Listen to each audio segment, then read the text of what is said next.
Guys आप सभी को बताना चाहूंगा, अगर आप एसबीआई क्लरिकल एग्जाम को टारगेट कर रहे हैं तो कुछ बहुत जरूरी बातें हैं जो आपको पता होनी चाहिए। लास्ट के 3 सालों की कट ऑफ जो है वो क्या थी, उसकी यहाँ पर हम लोग पूरी जो है कंपैरिजन करेंगे और आपको कुछ चीज़ें और भी बताऊंगा कि पेपर कैसा आया था, क्यों कट ऑफ इतनी लो गई थी, और आप अगर इस बार 2021 के लिए तैयारी कर रहे हैं तो आपको किन चीज़ों का बहुत ज़्यादा ध्यान रखना है। तो आप इस वीडियो को पूरा एंड तक देखना ताकि आपको सारी चीज़ें पता चल जाएं। और आपको ये भी बताना चाहूँगा कि इस साल 2021 एसबीआई क्लरिकल एग्जाम के लिए अगर आप तैयारी कर रहे हैं तो ऑलिव बोर्ड के मॉक टेस्ट अवेलेबल हैं और इनका फर्स्ट मॉक टेस्ट जो है वो कंप्लीटली फ्री होता है। अगर आप अपनी तैयारी को चेक करना चाहते हैं तो आप इस मॉक टेस्ट को बना सकते हैं। इसका लिंक मैं आप सभी को नीचे डिस्क्रिप्शन में दे दूंगा। ये बिल्कुल अप टू डेट जो लेटेस्ट एग्जामिनेशन पैटर्न है इसके ऊपर बेस्ड है। पहले आपको बताना चाहूंगा कि पेपर में 3 चीजें हैं, एक आपका इंग्लिश है, रीजनिंग है, न्यूमेरिकल एबिलिटी है। तो आप अगर यहां पर देखोगे ये इंग्लिश जो है वो 30 नंबर का होता है, बाकी ये दोनों आपके 35-35 के रहते हैं। टाइम सब में 20-20 मिनट का होता है। जब आपका प्रीलिम्स का एग्जाम हो जाता है उसके बाद जब आपका स्कोर कार्ड आता है तो वो दोस्तों आपका ओवरऑल स्कोर आता है। ठीक है, मतलब कि आपने 100 में से कितने मार्क्स ऑब्टेन्ड किए हैं। ठीक है, तो कट ऑफ जो है वो सेक्शन बेस नहीं रहती है, वो आपकी दोस्तों होती है ओवरऑल। अब जैसे अगर एग्जांपल ले लूं कि अनरिजर्व, इसकी कट ऑफ इन्होंने 71 रख दिया, एज्यूम कर लो, तो आपको 100 में से किसी भी तरीके से इतने नंबर बना लेने हैं कि आपके कम से कम 71 बन जाए, तभी आप इस एग्जाम को क्वालिफाई करके मेंस में आपकी एंट्री होगी। तो सेक्शनल का कोई भी सीन नहीं है, लेकिन आप इतना जरूर समझ लो कि हर एक सेक्शन जो है वो काफी इंपॉर्टेंट होता है। ऐसा मैं क्यों कह रहा हूं, क्योंकि ये दोनों बहुत मोस्ट स्कोरिंग सेक्शन होते हैं। जो रीजनिंग और न्यूमेरिकल एबिलिटी होता है 70 नंबर का यहां से, इसके बाद जो 30 नंबर है इसमें इतने आइडियल मार्क्स लगभग 10 से 12 नंबर लोग लेकर आते हैं, तभी उनका स्कोर जो है वो लगभग 75 to 80 के बीच में आ जाता है। ओके, अब आपको बताना चाहूंगा कि जो लास्ट ईयर है वो पेपर बहुत, मैं कहूंगा कि एकदम आप इतना समझ सकते हैं कि जो लोग पढ़कर गए थे, थोड़ी सी तैयारी कर गए थे, उन्होंने भी प्री क्वालिफाई इजिली कर लिया था। कट ऑफ भी है बहुत जगह पर 70s इसके नियर अबाउट में रहती है। मैं आपको 2020 की कट ऑफ पहले यहाँ पर दिखाना चाहूंगा। तो जैसे आप अपना अपना स्टेट यहाँ पर देख सकते हैं, कुछ स्टेट की कट ऑफ मिसिंग भी होगी।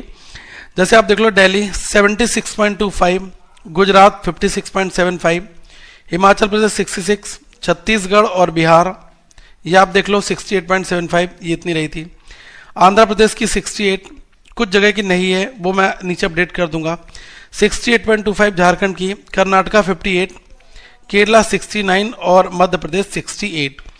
थोड़े से और स्टेट हैं, मध्य प्रदेश, ये महाराष्ट्र देख लो 59.75, उड़ीसा 68 में, और जो चंडीगढ़ है ये 76 में, पंजाब 77 में।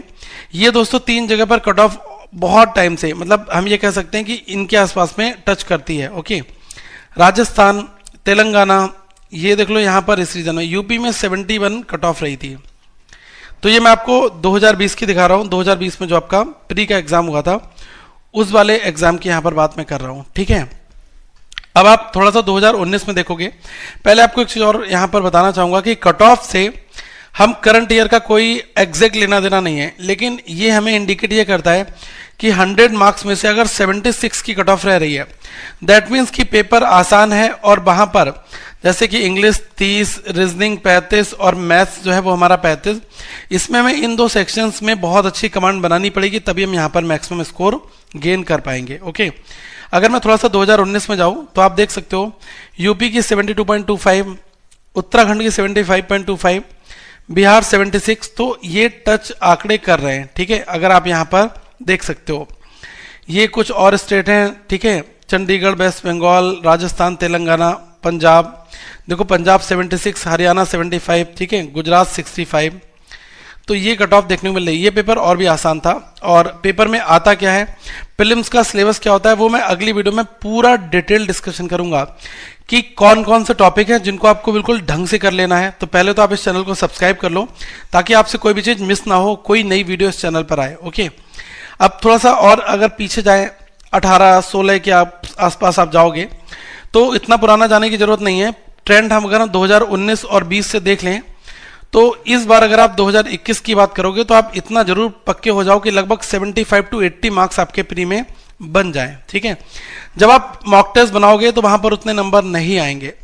क्यों, उसका रीजन है क्योंकि जो मॉक टेस्ट बनाए गए हैं वो दोस्तों एक लेवल ऊपर है। ठीक है, आप जो तैयारी कर रहे हो, अगर आप एक्स्ट्रा ऑर्डिनरी प्रिपरेशन कर रहे हो तो जो एग्जैक्टली पेपर आपका आएगा उससे आप ऊपर बढ़कर तैयारी कर रहे हो तो वो सबसेट हो जाता है, ठीक है। जो आप सुपर सेट तैयारी कर रहे हो वो ऑलरेडी ये छोटी तैयारी जो है इसमें शामिल है। मैं आपको ये क्यों बता रहा हूं, देखो इसके पीछे का रीजन ये है कि अगर पेपर में आप देख लो नंबर सीरीज आ गया, 10 या 15 सिंप्लीफिकेशन आ गए, आप देख लो टेबलर डीआई आ गई, ठीक है, एक उन्होंने कुछ और रख दिया, 10 सिंप्लीफिकेशन रख दिए, तो समथिंग आप अगर इतना देख लोगे पेपर को तो आपको लगेगा यार पेपर आसान था, क्वांट में मैं पूरा कर आया। अब वहीं पर पेपर थोड़ा सा टफ बन जाएगा तो data sufficiency, Q1 Q2, mix graph की डीआई, एक पाई चार्ट दे दिया, टेबल दे दिया, थोड़ी सी कैलकुलेशन निकालने को दे दी, तो आपको लगेगा नंबर ऑफ अटेम्प्ट कम हो गए क्योंकि टाइम लिमिट केवल 20 मिनट की यहां पर है। तो आप देखो अगर आपको आसान मॉक टेस्ट मिल रहा है तो वहां पर आप 76-80 भी अटेम्प्ट कर लोगे। अगर थोड़ा सा मॉक टेस्ट टफ है, अगर मैं ऑलिव बोर्ड की बात करूं तो यहां पर आइडियल अटेम्प्ट 62-65 तक अगर आप पहुंच रहे हो तो बहुत बेहतर है आपकी तैयारी, ठीक है। 67 बहुत बेहतर है, जरूरी नहीं कि आप यहां पर 80 का स्कोर करके आओ तभी आप अपने आप को इस लेवल का पाओगे, ठीक है। तो ये जो है आपको मैं एग्जैक्टली चीजें बता रहा हूं क्योंकि पेपर में आपको थोड़ा सा एक लेवल बढ़ाकर तैयारी करनी है ताकि आप अगर पेपर आसान आए तो वहां पर उस पूरे पेपर को आप अच्छी तरीके से अचीव कर लो अपने टारगेट को, ठीक है। यहां पर अगर थोड़ा सा मैं पुरानी बात करूं 2016-18 की तो देखो 51, 66 थोड़े से आंकड़े देख लो इन नंबर्स को, ठीक है। कई जगह पर 71 पंजाब वगैरह में पहुंचता है, लेकिन अगर मैं महाराष्ट्र, मध्य प्रदेश इधर की बात करूं तो लगभग 55 से लेकर 65 के आसपास में ये आइडल चीजें पिछले टाइम्स में रही हैं, ओके। ये आप थोड़ा और देख लो, हरियाणा में मैंने आपको बताया, अब जैसे दिल्ली में भी अच्छी खासी हाई कट ऑफ जाती है, 72 से 77 तक आप आने वाले टाइम के लिए मानकर चलो। अब अगर आप इस एग्जाम को टारगेट करो तो पहले तो आप ये पुरानी कट ऑफ को भूल जाओ। अब आप ये सोचो कि अगर लास्ट ईयर मैं पेपर देने जाता, उस सिचुएशन के लिए मैंने आपको बताया है कि अगर पेपर आसान होगा तो आपको क्या वहां पर देखना है। अगर आप इस बार पेपर देखने जा रहे हो, पेपर देने जाओगे तो आपको अभी तक यही पता है कि पेपर में जो पैटर्न है वो हमें पता है, तो हमें जितने भी टॉपिक हैं A to Z वो सारे टॉपिक कर जाने हैं, तभी आप टारगेट कर पाओगे 75 में टारगेट कर पाऊंगा। अगर आप सेलेक्टेड 2-3 टॉपिक कर जाओगे, 4 टॉपिक कर लिए, तो आपको ऐसा लगेगा कि वहां पर मेरा 5-10 नंबर का एक्स्ट्रा छूट गया जिसको मैं थोड़ी सी मेहनत करके बना सकता था। तो जो अगला पार्ट आएगा इस वीडियो का, जो नेक्स्ट वाला पार्ट आएगा, उसमें हम इस पूरे एग्जाम में क्वांट का कंप्लीट एनालिसिस करेंगे और मैं आपको जो टॉपिक बताऊंगा उसके अंदर मैं आपको सब टॉपिक भी बताऊंगा, ठीक है। और उसके लिए जो अवेलेबल वीडियोस हैं अपने चैनल पर अपलोडेड, उनके मैं आप सभी को लिंक भी नीचे डिस्क्रिप्शन में दे दूंगा ताकि आप रिवीजन पर्पज से उन सारे वीडियोस की अपनी तैयारी को अगले मुकाम पर लेकर जाओ, ठीक है। तो ये जो चीजें मैं आपको बता रहा हूं ये डायरेक्टली इंपैक्ट करेंगे आपके एग्जाम को, तो आप इनको बहुत ही सीरियसली लेना और अपनी चीजों को रिवीजन पर्पज से ज्यादा ध्यान देना, ठीक है। क्या होता है कई बार हम मॉक टेस्ट को तो अटेम्प्ट कर लेते हैं, लेकिन जब बात आती है उसको एनालाइज करने की, उसको री अटेम्प्ट करने की, तो हम वहां पर छोड़ देते हैं। आप मॉक टेस्ट को 2 अटेम्प्ट करके सबमिट कर दो, लेकिन 2-2.5 घंटे उसके ऊपर टूट पड़ो और एक एक छोटी छोटी बारीक बारीक चीजों को समझो, कैसे ये बना है, इसके पीछे फॉर्मूला क्या लगा, क्या लॉजिक था, उनको मल्टीपल टाइम रिवाइज करोगे तो पेपर में ऐसा लगेगा कि हलवा रहा। अगर पेपर टफ भी आ जाएगा ना तो आप कहोगे यार पेपर मेरा ठीक हुआ, अच्छा पेपर आया, मैंने यहां पर ढंग से अटेम्प्ट कर लिया।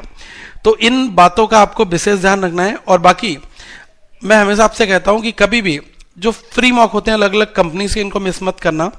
हम आपको टाइम टू टाइम पर अवेयर करते रहते हैं। तो अभी olive board right now live है, तो आप इस मॉक टेस्ट को बना सकते हैं और भी इस टाइप के प्रैक्टिस आप करना अभी से स्टार्ट कर दो। जो लोग प्री क्वालिफाई हर बार कर लेते हैं, मेंस नहीं होता है, तो वो केवल मेंस के एनालिसिस पर फोकस करें और प्री के केवल मॉक देते रहें। बस उनको ऐसा नहीं कि सब्जेक्टिव में बहुत ज्यादा प्रीलिम्स के ऊपर ऑल द टाइम फोकस करके रखना। अगर आपका प्री क्वालिफाई हो जाता है तो केवल मॉक बनाओ, मॉक को रिवाइज करो, इसके अलावा आपको कोई भी काम करने की जरूरत नहीं है। कोई भी 2 कंपनी उठा लो मॉक टेस्ट की, यहां पर आपको 20-20 मिल जाएंगे, 40 मॉक टेस्ट बहुत एनफ होंगे। इनको 2 बार बना लोगे तो ये आप देख लो 80 हो गए, इससे आपका काफी काम निकल जाएगा, ठीक है।